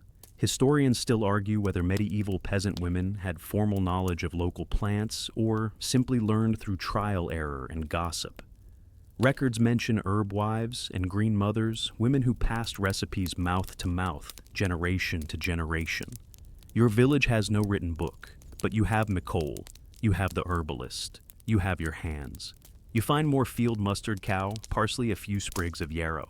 Then, tucked behind a rotted fence post, you spot something miraculous. Pennyroyal. You kneel beside it like you've found buried coin. Its leaves are minty bitter, useful in teas and bread. You take a modest pinch, whisper, a thank you, and move on. By midday, your basket is full and your shoulders ache, the good kind of ache. The sun warms your neck. The village smells greener than it has in months. You pass Jean's hut on the way home and offer her a bundle. She accepts it like fine jewelry. I'll make herb butter, she says. Well, herb lard, but let's pretend. Back in your kitchen, you spread your haul across the table. You wash each stem trim, each leaf. Then you begin to mix. Oat flour, of course. A little barley, water. A splash of beet syrup now reduced to mere streaks at the jar's edge. And the herbs minced, crushed, stirred in slowly until the dough smells like spring and stubbornness. You shape it into small rolls, thinner than usual to stretch the yield. You press a single yarrow leaf on top of each for decoration. They look like tiny wreaths. As they bake, the smell fills your cottage, leaks out. The window dances across the square. Soon someone knocks. Nicole, you hand her two. She doesn't speak, just squeezes your wrist hard and turns away. Then Gervais, you give him one. Then 3 children, barefoot, wide-eyed, and clearly there for the smell. You tear a roll into thirds and send them off, grinning green crumbs clinging to their sleeves. You eat the last one yourself. It's warm, peppery, slightly sweet. The garlic hits hard, then softens. You chew slowly, eyes closed. You write in your book, first real forage, wild garlic, yarrow, pennyroyal. Smelled like healing. Called them herb day rolls. Might have invented salad bread. Then softer. We are not just surviving anymore. We are seasoning. The sun lingers into evening. You sit outside, warm stone at your back, and doze with the smell of garlic and green still clinging to your clothes. You dream of green fields and no ration lines. You dream of bread that doesn't apologize. The next day is cooler again, the sky returning to its usual sullen gray. But no one minds. Not after the miracle of herb day rolls. That smell, the sharp warmth of wild garlic, the almost floral hint of pennyroyal still clings to your windowsill. You swear it even made the chickens quieter. You wake early ears, catching the soft rustle of someone leaving something on your doorstep. You wait. Count to 10. Then open the door to find a bundle tied in red string dried leaves, wrapped neatly and smelling faintly of spice and smoke. A note sits on top, just one word scrawled in familiar ink. Thanks. You smile. Bread is now currency, yes, but it's also becoming language. Today you plan something different. Not to bake, not to barter, but to write. The bread book has grown thick with entries, crusts, failures, secret ingredients, brave experiments, small joys. But it's time to make a second one, not for you, but for others. A handbook. Not a recipe book exactly, more like a map of how to make food out of nothing and still call it a meal. You begin with the basics. Chapter 1. Things that are technically edible. Dock leaves. Stinging nettle, boil twice. Tree bark flour, avoid cherry wood. Chickweed, the outer part of onions that no one wants. Snails, if you can stomach the texture. Chapter 2. Herbs that lie about flavor. Yarrow bitter, but useful. Pennyroyal smells, minty axe, bossy. Fennel tastes like it thinks it's better than you. Sorrel makes mouths pucker and hearts glad. Chapter 3, Textures that are not crimes. Bread that squeaks, crusts that require tools, dough that doesn't rise but leans. Cakes made from hope and glue. You sketch out a few diagrams how to tell the difference between cow parsley and its poisonous cousin. The ratio of thistle seed to oat husk that won't chip teeth. How much water it takes to rehydrate old crust into bread, mush answer not enough. Historians still argue whether these kinds of records existed, scraps passed between mothers herbalists and traveling bakers. Some say famine lore was all oral whispered from matron to daughter. Others believe that tucked into the lining of wooden spoons and hearth walls were notes, recipes, not just for bread, but for how to survive with dignity. You believe in both. By mid-afternoon, your fingers are smudged with charcoal and ash, your hands sore from writing. You step outside to clear your head. At the square, a new sound, singing. Not formal, not pretty, but familiar. It's the children gathered near the well, making up verses to a song about soup. You catch one line, one beat, two beats throwing a stone. If it don't crunch, you're not alone. You laugh out loud. Gervais hears you and tips an invisible hat. Later, Jean drops by with a tiny loaf shaped like a cat. No reason, she says. Just seemed like a cat kind of day. It's mostly rye slightly sweetened with boiled carrot. You eat it gratefully, purring theatrically between bites. That night, you stoke your fire with a contented sigh and write in the back of the bread book. Started the handbook of how not to starve, working title, needs illustrations. Then, children singing soup songs, Jean baking cat bread. I think we're going to be okay. You fall asleep beside your notes, your cloak still smelling of wild herbs and wood smoke, the pages whispering possibilities in the dark. Because the best part about survival isn't just the food. It's passing the knowledge on. You wake to birdsong again, chirpy, almost smug this time, and a light breeze teasing the linen at your window. It's the kind of morning that makes the air feel polite. You rise slowly, joints cracking like stale crust, and shuffle toward the hearth. You're not hungry, not quite. You're curious. Yesterday's scribbled pages still sit open on the table, the beginnings of the handbook of how not to starve. You flip through them, rereading your entries, each one a breadcrumb trail through the last few months. Each one a little ridiculous, and still every one true. You decide today's bread will be for the dead. Not as a sad thing, a remembering thing. You gather your ingredients without speaking. A handful of rye flour, just enough to dust the bottom of a bowl, a few pinches of wild rosemary, a scrap of beetroot leather dried to the point of being more memory than food. And from the corner of your pantry, wrapped in cloth and reverence, a spoonful of honey, long hoarded, nearly forgotten. You found it months ago, traded for it with a traveling potter, in exchange for half a sack of dried sorrel and a clay whistle that no longer worked. You've never used it, until now. You stir the ingredients together, adding warm water slowly. The dough forms sticky, slow, and fragrant. You let it rest. Then shape it into a flat round and score it with your fingernail, a single spiral. You build the fire, lay the dough on a tile, watch it bake. Historians still argue about the practice of bread for the dead, whether loaves were left on graves, shared at wakes, or simply eaten in silence to mark an absence. Some places placed bread under pillows. Others tucked crusts into the folds of shrouds. Some say it was superstition. Others say it was sustenance for both the living and those no longer with us. In your village, the tradition is quieter, simpler. You wrap the finished loaf in cloth and carry it to the chapel.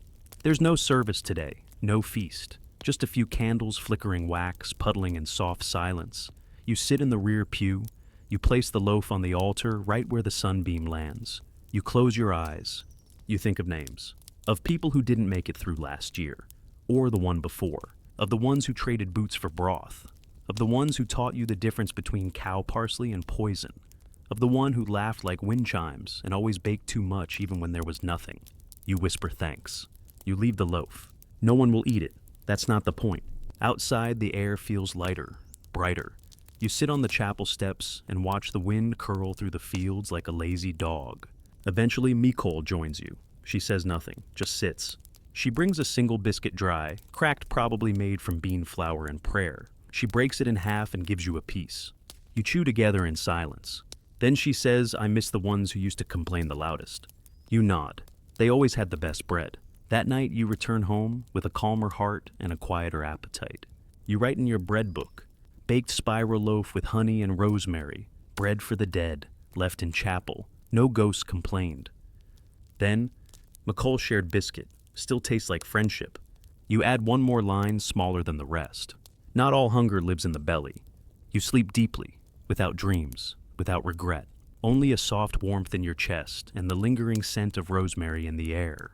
The next morning arrives not with bird song or wind, but with shouting. You're up in an instant, heart already thudding in your chest before your feet hit the floor.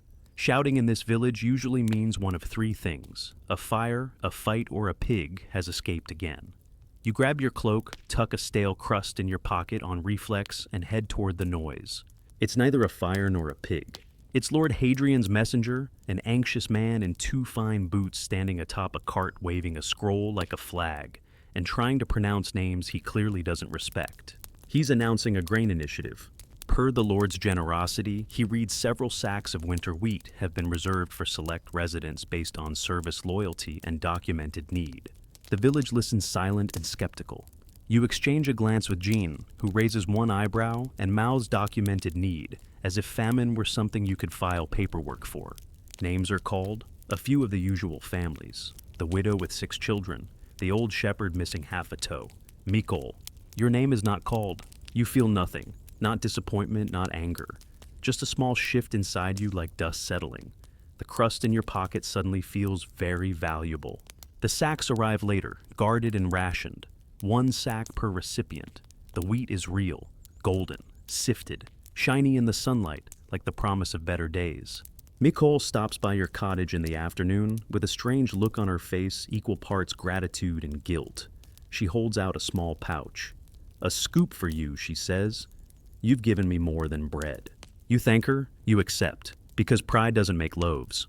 With a full heart and a half handful of winter wheat, you decide to bake something bold. Something that doesn't pretend to be bread, but is bread. You grind the grain slowly with the edge of a flat stone, careful not to waste a single flake.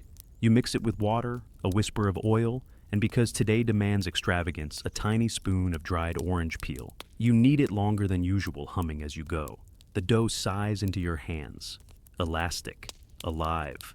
You shape it into a small boule, slash the top, and let it rest near the fire while the coals crackle down to that perfect waiting glow. It bakes with confidence. When it's done, you lift it from the stone. The crust is golden. The bottom taps like a drum. The scent, earthy, citrusy, warm, fills your cottage like music. You tear it open. Steam curls out. The crumb is soft. Actual softness. You taste it and nearly laugh. You eat half. The rest you wrap in cloth and deliver to John, who gasps when she opens it. "It's spring," she says, in loaf form. You nod. Winter wheat. Historians still argue whether moments like this individual, domestic, unrecorded, were where true resilience lived. Not in the battles or the politics or the royal scrolls, but in the baking, in the small decisions, in the hands that shape dough rather than fists. That night you add a new page to your bread book. Winter wheat boule, gifted from Mikol. Orange peel edition, questionable but successful. Named it Golden Day. Might have cried while kneading. Then, not chosen by the Lord, chosen by the village. Feels better anyway. You fall asleep curled under your blanket belly, warm heart full, and crumbs clinging to your fingertips like quiet applause. Outside, the moon rises over a field that might soon grow green again. You wake to something that should be comforting bread, cooling on your table, a soft breeze sneaking under the shutters, the faint aroma of orange still clinging to the hearthstones. But there's something else today. A tension, a buzz under the surface. You sense it even before you step outside.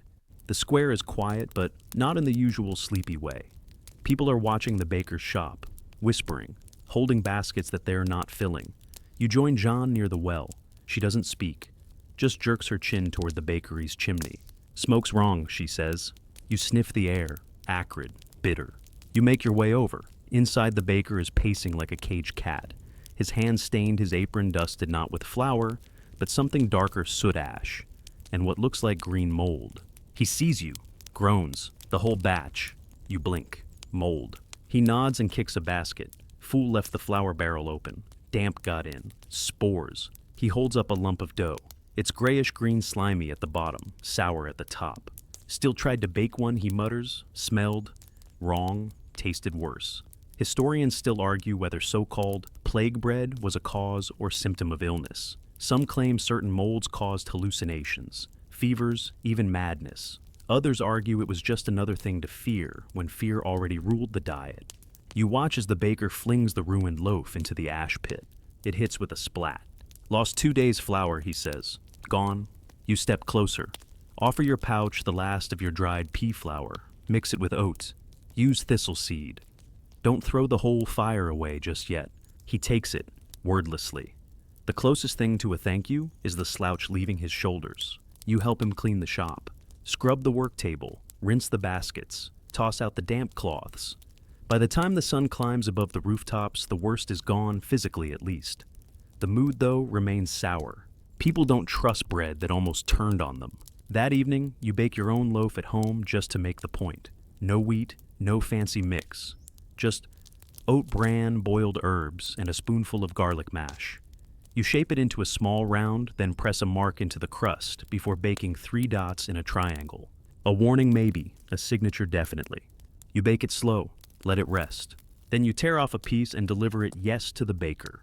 He takes it, sniffs it, chews it, like someone trying to remember what safety tastes like. It's dry, he says. You nod. Safe things usually are. He smiles. Word spreads quickly. Your loaf didn't kill the baker. Soon others start baking again, nervous at first, cautious. Flatbreads only. Nothing fermented. Gervais declares he will never trust a rising dough again. Jean calls her next batch Fear Loaves. You write in your bread book. Mold scare at the bakery. Lost whole batch. Scrub tables save fire. Baked oat loaf with garlic and tri-dot mark. Named it Counterspell Crust.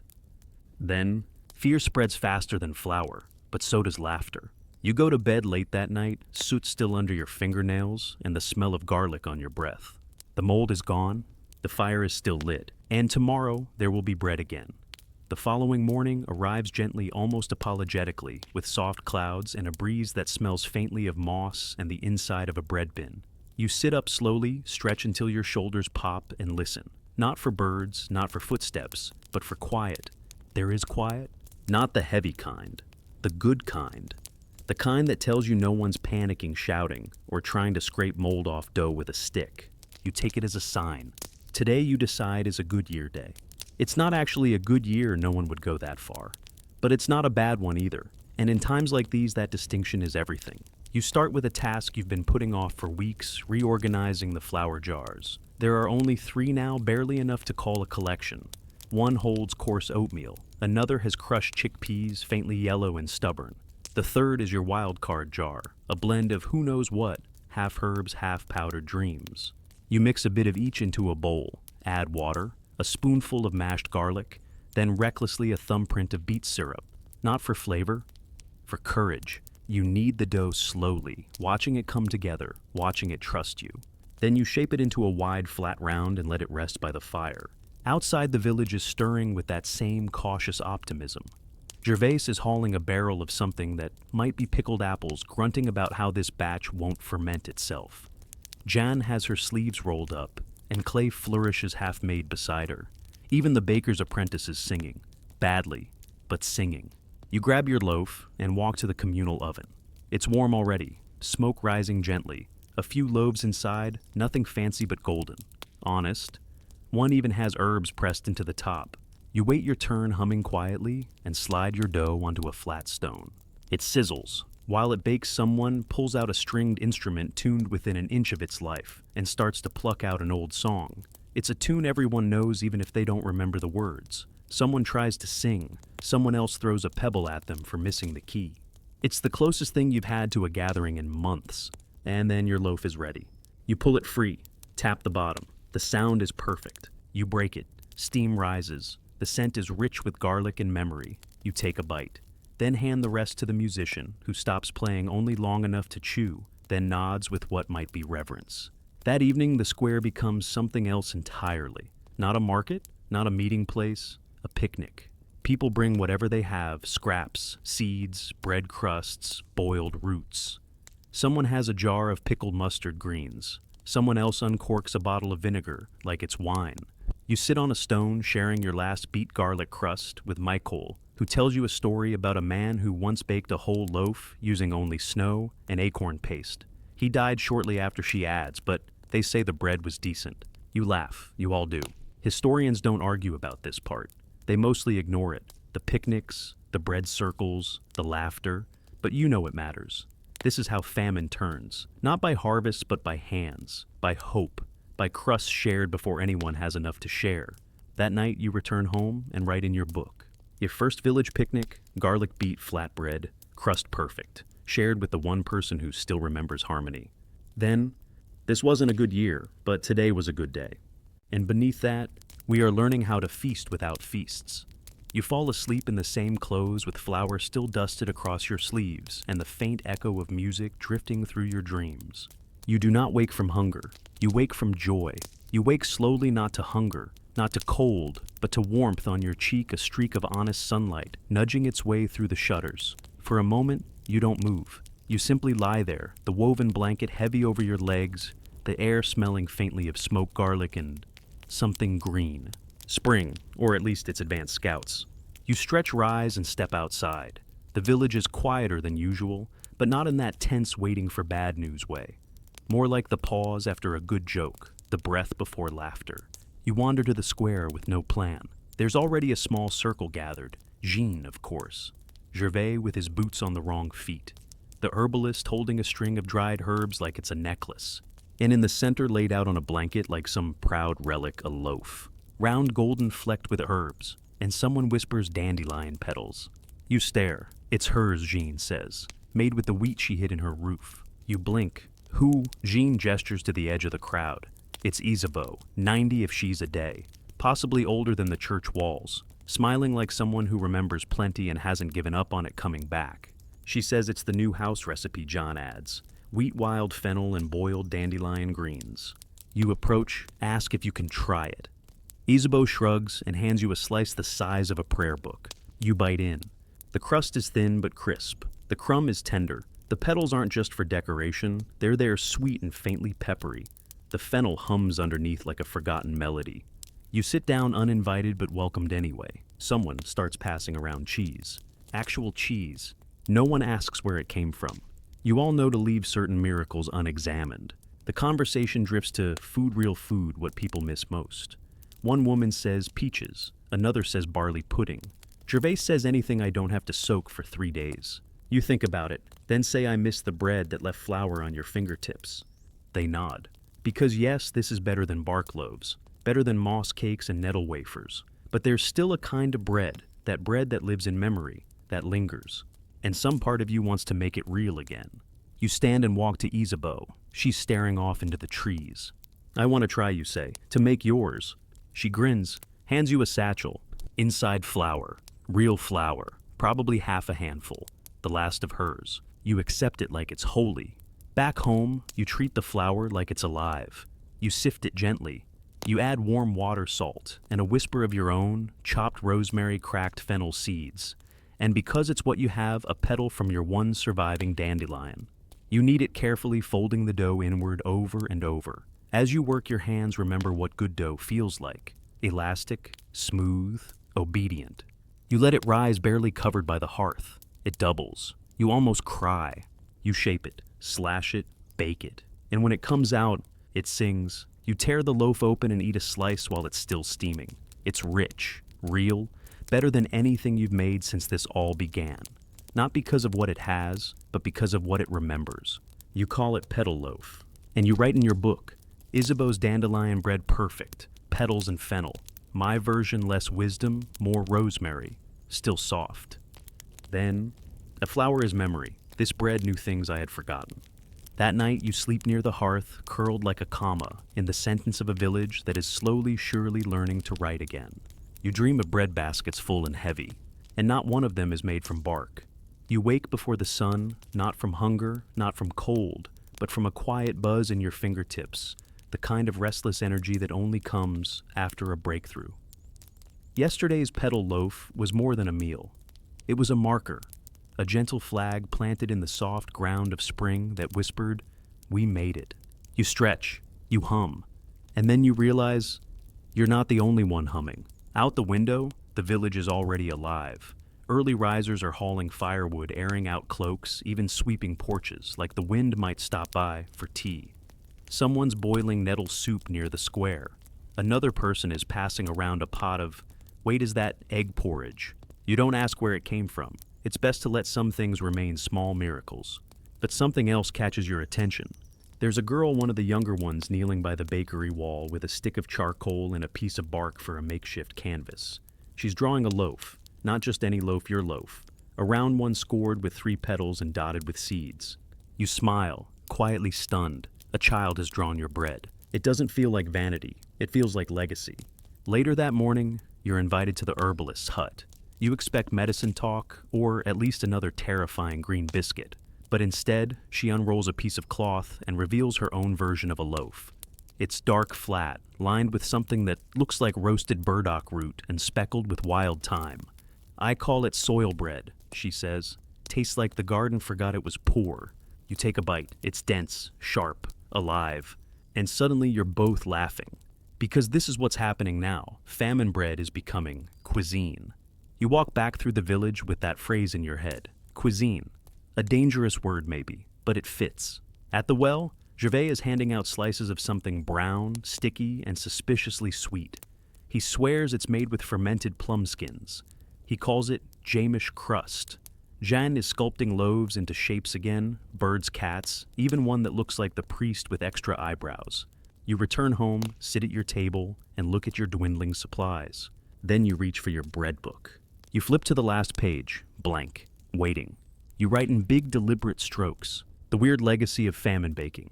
Then underneath, we made bread from weeds, bark, acorns, and desperation. We ate roots pretending to be meals. We laughed over burnt crusts and boiled nettles. We fed each other. We named loaves. We wrote songs. We taught children how to knead with clean hands and low expectations. You stop and breathe, then continue. Some of the best breads we ever made were the worst tasting. And some of the worst days ended with warm crusts and full hearts. You close the book, not because the bread is over, but because it's begun again.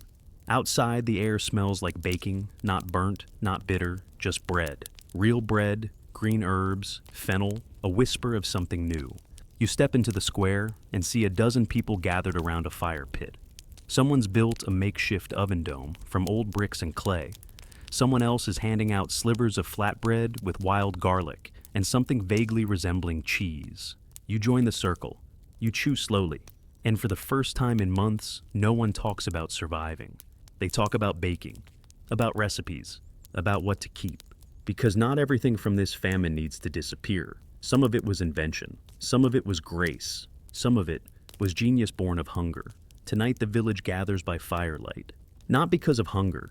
Not because someone's loaf exploded. Not even because a goat got into the grain store again, though you're still not ruling that out. No, this time, it's intentional. The fire is large, carefully built in the center of the square.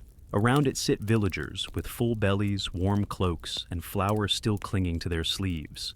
Someone's passed around a stringed instrument.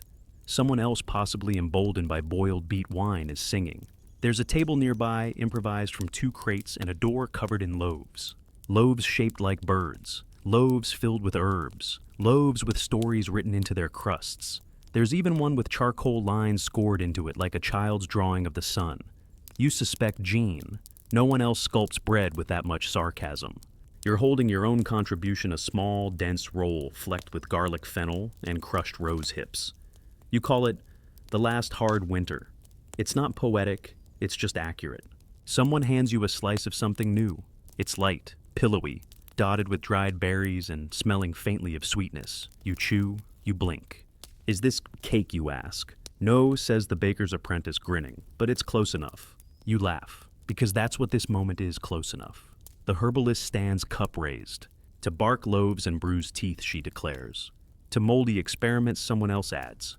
To the time Gervais boiled his shoe, a child shrieks. Everyone laughs. Gervais bows. Then the herbalist lifts her cup again, quieter this time. To surviving. And the laughter softens. A few people lower their eyes. A few stare into the fire. And then you add gently, to remembering what we made from it. Because that's what tonight is. Not just relief. Not just celebration.